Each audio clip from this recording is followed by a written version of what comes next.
잠언 5장까지의 말씀을 보면은 지혜에 관한 여러 교훈들이 나오는데, 특별히 잠언 5장에는 간음의 결과에 대해서 언급하고 있습니다. 그런데 잠언 6장에 들어오면 정상적이고 행복한 가정을 유지하기 위해서 믿음의 백성들이 지켜야 할 자세에 대해서 오늘 본문에 말씀하고 있습니다. 그래서 오늘 본문의 제목은 가져야 할 자세입니다. 지혜로운 삶을 살아가기를 원할 때에 그리스도이면, 신자면 마땅히 가져야 할 자세는 무엇인가? 오늘 읽으신 말씀 전반부에는 보증 혹은 담보 혹은 돈 거래하는 것의 위험성에 대해서 오늘 본문 성경에 기록을 하고 있습니다. 하나님 앞에 신실하지 못한 자가, 근면 성실하지 못한 자가 보증을 서는 것은 굉장히 위험합니다. 자신도 망치고 가족도 망치는 결과를 초래할 수 있기 때문입니다. 그런데 성경에서는 보증하는 것 자체를 금하지는 않습니다. 유다도 다른 형제를 대신해서 담보하고 보증을 한 적이 있기 때문입니다. 그런데 무엇이 문제냐면요, 담보하고 보증하는데 경솔하고 성급하게, 그리고 자기가 감당하지도 못할 보증과 담보를 하는 것이 문제입니다. 그것은 무엇에서 출발했냐 하면은 과신과 만용입니다. 오늘 주신 말씀 6장 1절과 2절에 나오는 말씀을 제가 다시 한번 읽습니다. 내 아들아, 내가 만일 이웃을 위하여 담보하며 타인을 위하여 보증하였으면 내 입의 말로 내가 얽혔으며 내 입의 말로 인하여 잡히게 되었느니라. 여기 1절과 2절에 나오는 말씀을 보면 담보한 것이 문제이기보다 담보할 때 누가 말했어요? 내 입으로 말했다라는 겁니다. 내가 입으로 말하고 내가 한 말로 내가 잡혔다. 이 말은요, 만용 때문에 자기가 감당하지 못할 것을 감당할 수 있다고 함으로 말 실수를 함으로써 그 말에 묶여버렸다는 말입니다. 분위기에 휩쓸려서 옆에 사람들이 부추길 수도 있고요, 혹은 감정적으로 내가 흥분해가지고 그냥 내가 이거 하겠다라고 말한 겁니다. 내가 너 도와줄 수 있어, 내가 너를 책임진다라고 말했다라는 겁니다. 여러분 보세요. 이와 같이 기도도 하지 않고 하나님 말씀의 지혜에 확인해보지도 않고, 그리고 내가 같이 살고 있는 아내와 남편, 우리 가족들의 실상을 생각하지도 않고 그들의 의견도 고려하지 않고 그냥 혼자서 만용으로 과신해서 감정적으로 말을 터뜨린 겁니다. 자, 이럴 때에 우리는 반드시 가져야 할 자세가 있습니다.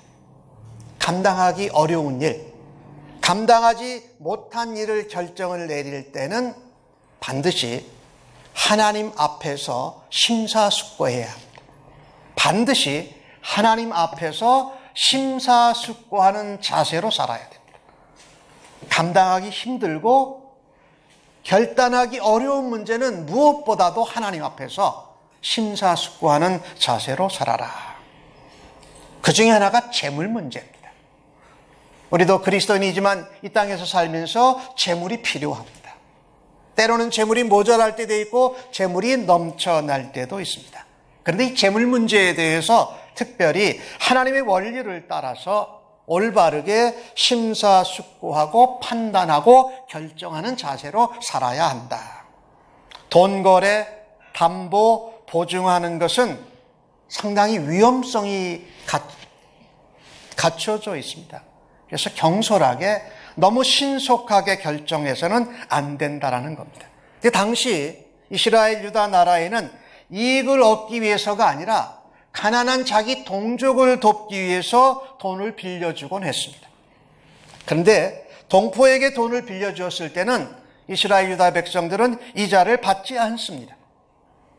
그리고 이방인들에게 돈을 빌려 주었을지라도 높은 이자를 받지 않았었습니다. 그래서 잠언에서는 이 돈 빌려주고 담보 보증하는 것에 대해서 여러 번 주의하고 경고를 합니다. 철저한 계획과 깊은 성찰이 없이 무분별하게 돈 거래를 하고 담보하고 보증을 서는 것을 경계한다는 겁니다. 보증과 담보 자체를 경계하는 것이 아니라 무분별한 돈 거래와 담보와 보증을 경계한다.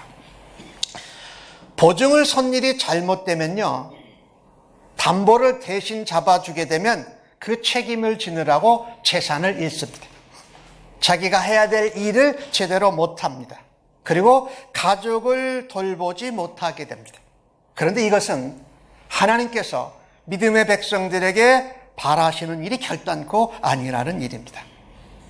가정과 가족을 위태롭게 하고 모두를 곤경에 빠뜨릴 가능성이 많기 때문에 조심하고 경계해야 되고 하나님 앞에서 심사숙고해서 결정해야 한다. 아마 여러분도 사시면서 보증담보 때문에 온 가족이 패가망신하고 길거리로 내몰리는 경우들을 보신 적이 있을 겁니다. 아니, 여러분 중에 혹시 그것을 경험하신 분이 있는지도 몰라요. 오늘 본문 성경은 우리에게 말합니다. 그리스도인은, 성도는 성급하고 경솔한 판단을 피해라. 특별히 재물 문제, 보증과 담보 문제에서는 하나님 앞에서 심사숙고해라. 언제나 하나님 앞에서 매사에 기도하고 하나님 말씀의 지혜를 받고 비춰보고 결정해도 늦지 않다라는 겁니다.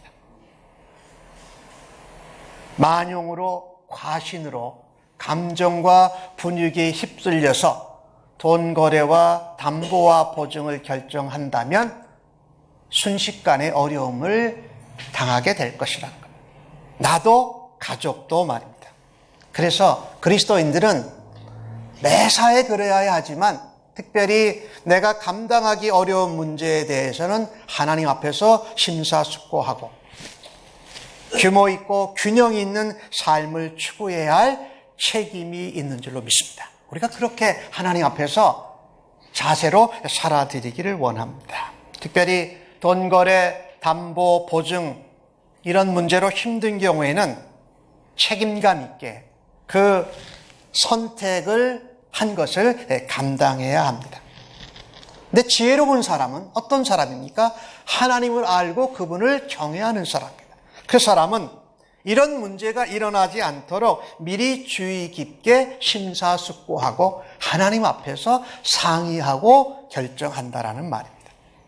그런데 아무리 우리가 그렇게 해도 이와 같이 돈 거래나 담보와 보증 문제가 우리에게 발생할 수 있습니다. 그러면 적극적으로 신속하게 그 문제를 처리해야 한다고 오늘 본문 성경은 말합니다. 네가 이웃에게 찾아가서 겸손히 간구해라. 그리고 눈을 붙이지 않을 정도로 정말 열심히 그 문제를 해결해라. 사냥꾼의 손에서 노루가 벗어나고 이 새가 그물을 친 자의 손에서 벗어나는 것 같이럼 열심히 거기서 빨리 빠져나오도록 조치를 해라. 우리가 이와 같이 돈 거래를 하고 빌려주고 꾸어주고 담보하고 보증하는 것은 이런 경우들이 많죠. 내가 동포나 형제나 이웃을 사랑해서 하는 거다. 그런데 여러분 잊지 마십시오. 이웃 사랑의 형태가 반드시 돈 거래나 담보나 보증을 통해서 나타나는 것은 아닙니다. 개인의 가정과 행복을 위해서 돈 거래와 보증과 담보하는 것을 사려 깊게 하나님 앞에서 심사숙고해야 합니다. 가정의 평안을 위해서, 내게 맡겨주신 영혼을 위해서 성급하고 경솔한 판단은 금물입니다. 특별히 우리가 함께 섬기는 교회 공동체에서 성도 간에 돈 거래를 해서 빌려주고 꼬주고 그 다음에 그들에게 담보하고 보증을 서는 일에는 특별한 주의를 하시고 심사숙고를 해야 합니다. 왜냐하면 그렇게 하게 되면 돈도 잃고 사람도 잃고 교회도 떠나고 신앙생활을 그만두게 될 위험성이 굉장히 많습니다. 왜냐하면 돈을 빌려준 사람은 빨리 받고자 할 거고 돈을 꿔간 사람은 늦게 주고자 할 거고 담보나 보증을 한 사람은 빨리 갚아줬으면 좋겠고 보증이나 담보를 요청한 사람은 오랫동안 그냥 봐주었으면 좋겠거든요. 그러니까 거기서 문제가 생기게 되어져 있습니다. 그래서 교회에서 돈을 빌려주는 경우에는 받지 않아도 된다고 생각하면 빌려주십시오. 담보나 보증을 할 때도 내가 그 담보와 보증을 내가 정말 저 사람 대신에 내가 다 감당하겠다고 하실 때는 담보와 보증을 서주셔도 됩니다. 그런데 이 돈 거래나 담보와 보증 이것을 빌려주고 빌리고 하게 되면 두 사람의 마음에 정상적인 관계에서 다른 관계들이 생겨납니다. 한 사람은 더 잘해주지 못해서 안에서 섭섭하고 한 사람은 더 빨리 주지 않아서 왠지 저 사람이 밉고 이런 것들이 생겨나게 되어져 있다는 말입니다. 그래서 성급한 보증으로 이웃의 채무를 안았을 경우에는 힘을 다해서 빨리 신속하게 벗어나와야 됩니다. 그런데 우리가 아무리 잘해도 그런 어려움을 만날 수 있습니다. 그런데 그때 그 문제나 그 상황에 위축되지 마십시오. 회복하고 해결할 수 있는 길이 하나님 앞에서 있다 라고 하는 그 소망과 의지를 가지시고 하나님 앞에 나아갈 수 있는 여러분과 저가 되어지기를 간절히 소원합니다. 신자는 어떠한 일을 해도 기도해야 됩니다. 어떠한 결정을 할 때도 하나님의 말씀에 지혜 앞에 비춰보아야 합니다. 그리고 심사숙고하고 하나님 앞에서 결단해야 할 것입니다.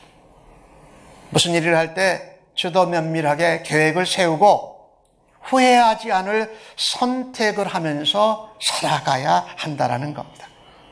올바른 선택을 위해서 우리는 우리의 지나간 모습들을 한번 냉철히 반성해보고 또 돌아다 봄으로 하나님 앞에서 심사숙고하면서 결단하고 감당하기 어려운 일들을 하나님 보시기에 바르고 기쁘게 감당하는 여러분과 저가 되어지기를 간절히 소원합니다.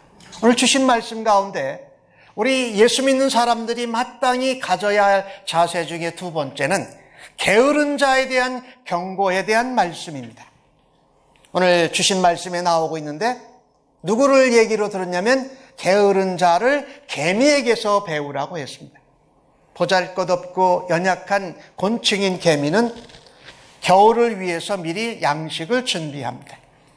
근데 사람은 현재의 편안함에 안주하고 그냥 미래에 대해서 그냥 아무것도 안 하면서도 다분히 소망적인 때가 많습니다. 그것을 게으른 사람이라고 합니다. 오늘 이 게으른 사람은 개미에게서 성실과 근면을 배워야 할 것입니다. 근데 이 게으름이 한두 번 잠깐 그러면 괜찮은데 이것이 습관화가 되면 삶의 무기력에 빠지게 됩니다. 무기력에 빠지다 보면 더욱 사람이 어리석어집니다. 게으름의 결과는 가난이요 궁핍입니다. 그리고 마침내 언젠가는 경제적인 빈곤, 영적인 궁핍에 빠지게 될 것이 분명합니다. 이것을 예상치 못하는 것을 오늘 본문 성경은 그렇게 기록합니다. 강도가 오는 것 같이 군사들이 내게 몰아쳐온다. 그렇게 말씀합니다.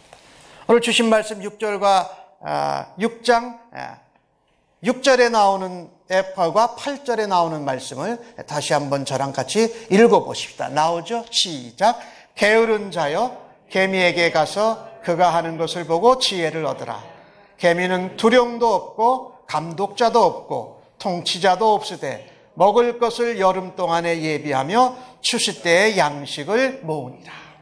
여기 이 개미는요, 두령도 감독자도 통치자도 없는데 스스로 준비하고 스스로 대비하는 것이 삶으로 자세로 갖추어져 있다라는 말입니다. 근데 여러분과 저는 어떻습니까? 우리에게는 예수를 믿고 나서, 하나님을 믿고 나서 분명히 우리의 창조주가 계십니다. 우리의 구원자가 계십니다. 우리의 통치자가 계십니다. 우리의 목자장이 계십니다. 우리의 도운자, 구원자가 계십니다. 그래서 어떻게 해요? 이와 같이 게으름의 현상들이 우리에게 나타날 때 우리는 어떻게 해야 됩니까? 다시 구원자여 통치자여 주인 되신 하나님 앞에 나아가야 한다는 겁니다. 그래서 우리가 현재와 미래의 행복을 하나님 앞에서 유지하기를 원한다면 하나님 앞에서 근면성실하게 살아야 됩니다. 하나님 앞에서 성실한 자세로 살아야 마땅합니다. 성도는요, 신자는 육체적 영적 게으름을 맞이하게 되었을 때에 다시금 하나님 앞에 근면성실하고 부지런하게 나아감으로 그 영적인 게으름, 육적인 게으름을 극복해내야 한다는 겁니다. 사람은 누구든지 편하기를 좋아합니다. 안락함에 안주하기를 좋아합니다. 그런데 어느 누구도 앞으로 무슨 일이 일어날지 아무도 모릅니다. 그러니까 근면성실하게 하나님 앞에서 부지런하게 나가고 부지런히 살아야 한다는 말입니다. 개미처럼 추운 겨울과 같이 오는 미래를 준비하는 사람이 바로 하나님이 원하시는 지혜로운 사람입니다. 여러분과 제가요, 하나님이 주시는 하루하루를 하나님 앞에서 최선을 다해서 살아가야 마땅합니다. 성도는 게으름이라는 어리석음을 떨쳐버려야 합니다. 그리고 거기서 한 걸음 더 나아가서 근면성실하게 살아서 세상에 하나님 모르는 사람들에게 모범과 도전과 감동을 줄 정도로 부지런하게 근면성실하게 하나님 앞에서 살아드려야 할 책임이 있다라는 말입니다. 게으른 사람은 마땅히 해야 할 역할과 책임을 다하지 않습니다. 그런데 가정에서 지혜로운 남편과 아내는 가정에서 서로의 책임을 근면성실하게 부지런히 감당합니다. 성실한 마음으로 부지런히 수고해서 가정의 필요를 채우고 가족의 필요를 채우고 하나님께서 내게 주시는 필요를 채워간다라는 말입니다. 여러분과 제가 부지런히 근면성실하게 살아갈 때에 하나님께서 범사가 잘 되고 우리의 영혼도 형통케 하는 은혜를 주실 줄로 믿습니다. 가정의 필요를 위해서 게으름 피우지 말고 정말 근면성실하게 부지런히 살고 근면성실하게 믿음의 생활을 해야 할 것입니다. 그래서 강도같이 군사와 같이 육체적으로, 경제적으로, 영적으로, 환경적으로 추운 겨울이 올 때에 대비할 수 있다라는 말입니다. 부모님이 가정에서 근면성실한 모습으로 살고 하나님 앞에 근면성실하게 신앙생활할 때 자녀들도 육적으로, 영적으로 부지런한 삶을 부모님을 통해서 배우게 될 줄로 믿습니다. 성실하고 부지런히 일하는 자가 결국은 풍성한 열매를 얻게 될 것입니다. 이것이 하나님이 정하신 일반적인 자연의 법칙입니다. 근데 나태한 사람은, 게으른 사람은 이 하나님의 일반적인 자연 법칙을 어기는 겁니다. 그리고 무시하는 겁니다. 그래서 그가 스스로 경제적인 빈곤, 정신적인 빈곤, 영적인 빈곤에 빠지는 것을 자초했다라는 말입니다. 성도는, 신자는 하나님의 시간 그리고 하나님이 주신 노동의 소중함을 알고 현재에 충실하게 살아가는 사람을 하나님도 사용하신다라는 말씀입니다. 나태하게 하루하루를 보내는 자에게는 미래가, 장래가, 소망이 있을 수가 없습니다. 여러분과 저는 하루하루를 살아가되 시간의 주인이시요 우리에게 주신 노동을 허락하신 하나님이 기뻐하시는 일에 근면성실하게 부지런히 살아가는 여러분과 저가 되어지기를 간절히 소원합니다. 복음을 전하는 일도, 어려운 사람들을 사랑하고 섬기는 일도 근면성실하게 할 때에 하나님이 놀라운 은혜와 형통과 복으로 채워주실 것을 기대하시는 여러분과 저가 되어지기를 간절히 소원합니다. 육체의 회복을 위해서, 피곤을 이기기 위해서 잠을 자는 것이 필요합니다. 그러나 잠을 너무 사랑하는 것은 반드시 피해야 합니다. 오늘 잠을 많이 자는 것을 오늘 잠언서에 지적을 하고 있지요. 육체의 잠이 길어지면 그 잠이 영혼의 잠으로 이어질 수 있다라는 말입니다. 그런데 이민사회를 살다가 보면 잠을 안 자는 분들이 너무 많아요. 지나치게 근면성실해가지고 잠을 자지 않으면서 일을 지나치게 하는 분들도 보게 된다는 말입니다. 육체의 잠이 부족하면 그 육체의 피곤함이 영적인 빈곤함으로 연결되지 않도록 우리의 육체와 영혼의 잠을 적절하게 적당하게 부지런히 살아드리는 여러분과 저가 되어지기를 간절히 소원합니다. 마지막 하나를 더 살펴봅니다. 그리스도로 가져야 할 자세는 무엇인가? 세 번째 오늘 본문 가운데 우리에게 도전하고 있는 것은 불량한 자의 악한 태도에 경계하는 본문이 오늘 나와 있습니다. 악한 사람들에게는 분명한 특징이 있습니다. 그들은 진리를 벗어납니다. 그리고 거짓을 주장합니다. 그리고 교활한 눈으로 사람들을 유혹합니다. 은밀하게 행동하고 마음 자체가 악으로 향해 있다고 오늘 본문 성경은 말하고 있습니다. 그래서 그들은 악한 자들답게 그들의 온몸 전체를 제약의 도구로 사용을 한다는 겁니다. 오늘 보니까 여기 눈도 그렇고 발도 그렇고 손도 그렇고 온 몸 전체가 악의 도구로 사용을 받는다. 그런데 공의로우신 하나님께서는 그 죄와 악을 혐오하신다라고 말씀합니다. 절대로 용납하지 않으시기에 마지막 강도같이 군사가 몰고 오는 심판과 징계가 있다. 오늘 주신 말씀 잠언 6장 16절을 읽어보십시다. 17절로 나오는데 함께 읽어보겠습니다. 시작. 여호와께서 미워하시는 것 곧 그 마음에 싫어하시는 것이 67가지니 제가 이어서 읽습니다. 곧 교만한 눈과 거짓된 혀와 무죄한 자의 피를 흘리는 손과 악한 계교를 꾀하는 마음과 빨리 달려가는 발과 거짓을 말하는 망령된 증인과 형제 사이를 이간하는 자인이라. 오늘 여기 잠언 6장 16절에 나오는 하나님이 미워하시는 것 중에 67이 있다는 것은 이스라엘 사람들의 특별한 문학 기법입니다. 그래서 6가지를 미워하시는데 7번째는 더 미워하신다는 이런 표현입니다. 그래서 17절과 18절에 나오는 것을 보면 교만한 눈부터 시작해가지고 거짓을 말하는 망령된 증인과 형제 사이를 이간하는 자이라. 이 악한 자들이 하나님 앞에 가장 하나님이 싫어하시는 것은 형제와 형제 사이를 이간하는 겁니다. 앞에 두 것을 말씀을 드렸죠. 우리가 돈 거래, 담보, 보증하는 것을 인해서 형제 사이에 이간질을 당할 수 있다는 겁니다.